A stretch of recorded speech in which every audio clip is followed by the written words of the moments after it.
Hi everybody, welcome to Bestseller TV. I'm Taryn Winter-Brill. We're here with the author of The 11 Laws of Likeability. Michelle Tillis Lederman joins us. Great to see you. You too. I love all the L's. 11 Laws Likeability by Lederman. Great. I love alliteration. It's good. It's good stuff. You know, the book is really terrific. I love the launching pad. You go right into this great anecdote about being a professor at NYU, and something happened during one class setting that just sort of changed, you know, your whole approach to your work and this idea of likability. So quickly tell everybody what that was. I'll never forget it. I felt so awful afterward, but I'm making this big point about intent in your communication, and I'm teaching a public speaking class, and I asked the students, these are undergrads, sophomores, what do you think my intent is? And one, you know, bright-eyed student in the front row said, for you to like us. And Right. I looked at him like, no, I don't care. Huh. And like his face just, the color drew out, I just crushed him. And what I realized at the end of that night, because I saw it and I felt it, was, of course I want them to like me. I just don't want them to know I want them to like me. And there was this idea that likability was this bad taboo thing. And what I've realized since is that likability is everything. See, that's interesting because before going into the book, I always had this idea in my head of it's not personal, it's business. That business is about the product. It doesn't matter if I like you or not. I'm going to buy your product because I like the product. So how is your message different? If we have bad experiences, we don't want to have interactions. We don't want to support those businesses that don't treat us right. Okay. And there's a lot of research that shows people would rather do business with somebody they like over somebody who has a better product, over somebody who has a cheaper price. Okay. The relationship wins out. Really? So it is business. That is interesting. Okay, because I feel like you hear that in context, you know, it's not personal, it's business, you know, it might not be the greatest interaction, but the end result, it's not the journey, it's the destination. After reading your book, I now understand why.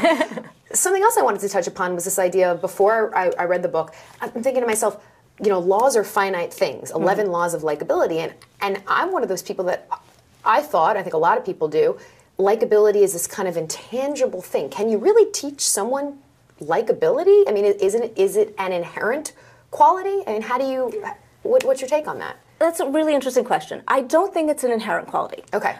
I also don't think you can teach somebody to be likable. One of the first things I say in the book is you cannot make people like you. Okay. There's going to be people out there that don't like me, that don't like you, and that's okay. But what we can do is understand the drivers of likability and enable others to see what's likable about us. Okay, and that's really what the book gets into, the drivers of likability. We're all unique people, but at the basic core of it, there are these drivers of likability. So before we get into the 11 laws, how important then, is it a necessity for a C-suite executive, a leader, to be liked? And how so? I don't like to use extremes, even though I call these laws. Okay. So I don't think things are a necessity. Do I think your results will be different with likability in addition to respect and all the other things that we look for professionally? Absolutely. I don't like when people say, I want respect, not to be liked. They're not mutually exclusive. You can have both. Okay. And your results are going to be vastly different if your people are your fans, your friends, your mentees, your mentors, your champions, than if they're just your staff. Okay, so leaders should be concerned. That general idea that they're the boss, you know, they don't have to be liked. They're the leader, and what they say goes, and it doesn't matter how they say it. And what they say does go. Right. But how they say does matter. Okay. And the engagement that they get from their people. $11 billion is lost to turnover. 56% of companies are saying they cannot retain their high potential employees and their top talent. $500 billion is lost to disengagement each year. 83% of employees are saying, I'm looking right now. Okay. And the number one reason people give when they leave is their boss, the direct relationship with their supervisor. So if that's not a real relationship, if there isn't some of that likability component in that work exchange, you're losing all that good stuff. Right. Okay, Michelle, so let's get into it, these 11 laws of likability, these drivers of likability, because I'm sure there's some people watching who say, you know, I'm not the most affable person, I'm kind of an introvert. Likability is sort of, it's a daunting idea. So I like how you break down the book into three very simple sort of categories. And the first one is, before the conversation, get real. You say, don't try, just be. I love that. I love that you picked out that phrase. That's one of my favorite ones. It's right to the point, and it makes sense. So how does somebody, you know, how do you enable that? How do you employ that technique? Authenticity is this big catchword in the industry right now, and everyone's like, authentic leadership and be authentic, and everyone's like, how do I know if I'm doing that? Right. And sometimes it's hard. Sometimes it's hard to know if you're feeling uncomfortable in your body because you're stretching yourself and taking yourself out of your comfort zone, which I applaud and I want you to do, versus I am putting on this mask or this face and acting as if I'm somebody else and I'm not being real. Okay. I've done questions with people and asked, when do you feel unauthentic at work? And I often hear that when they have to toe the company line, when they have to support something they don't really believe in. And so what I talk about is how to think about what you can connect to in that. For example, you don't believe in how they're approaching the way they're accomplishing a mission, but you believe in the mission. Okay. And so you want to say, hey, it might not have been the way I chose to do it, but if this works, wouldn't that be amazing? Mm-hmm. And then that's authentic versus this is how we're going to do it and everybody get on board. Okay. Nobody's going to buy into that. All right. So it's about believing in the mission. It's about believing in your messaging. So Okay. it's about believing what you say. You have to believe you first. And you touch upon this idea of the law of authenticity, and it really struck a chord because you say, don't try, just be. The real you is the best you. And it was interesting because you gave this anecdote that I really enjoyed about this museum worker named Sam.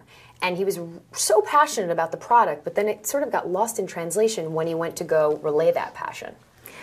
Sam is, as you described, somebody who's a little bit more introverted, who doesn't really like the crowd, and I have great news for the introvert. Right. You have some natural talents and skills when it comes to networking.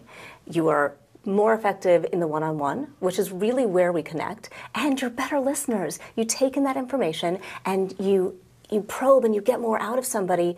What your stretch is going to need to be is to self-disclose, to share a little of yourself, because in vulnerability and in that share is where we find those points of connection. He went into this environment thinking it had to look a certain way, and he put on that mask. Right, kind of a show. Yes. And he was so good at doing what he did with you before he went into the room. That's the takeaway. I was lost. I'm watching him because he asked me to observe so I could help to coach him, and I thought, who is that? Right. He changed. Just talk to me. Tell me about that passion and that investment and that belief and that commitment.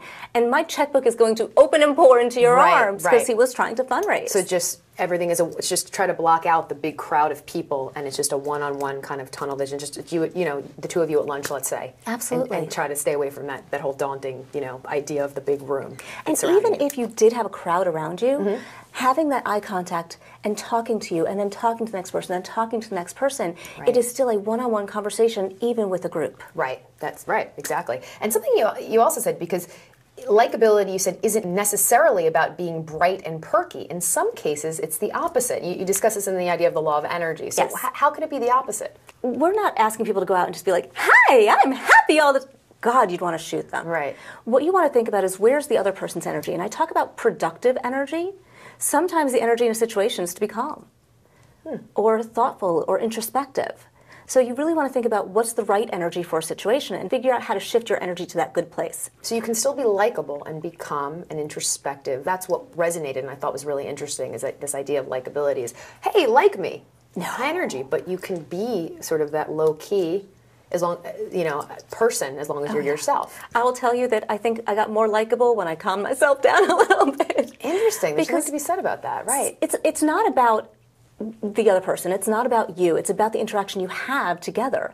And so if your energy is a little bit more subdued, what I want to come in is kind of just under or just over where your energy is. Of these 11 laws of likability, is there one that's the most important? Could you say, above all else, this is the one to, bingo, focus in on? I get this question all the time, and I always answer it with 2 laws. Okay. 1.5. Okay. 1.5. So authenticity, obviously, is the foundation for everything. Right. But the other one that has to be talked about is the law of giving. Giving. Okay. Give first. Give often. Give because you can. Give because you want to. Give without expectation of getting anything in return. And I believe to my core that if people follow this philosophy, everyone's results would increase. People always say, why did you write this book? And I said, people kept asking why and how I built my business. And these laws are the answer. I seek to add value to my network and not worrying about my results. They will come. Okay. And they always do. So that's great. I mean, how did your business grow to be so successful? You realized it was these laws of likability that you had been practicing your whole life, and now you put them in the book. So it's this person who says, I'm already likable. people like me. I have a lot of friends. I have a successful business. I have a good product. I know how to generate conversation. I know how to work a room. I know how to be myself, be my authentic self.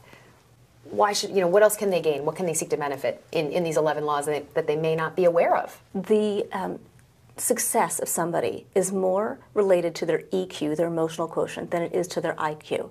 And results are 3 times higher in terms of sales and productivity for those with a high EQ. Emotional quotient.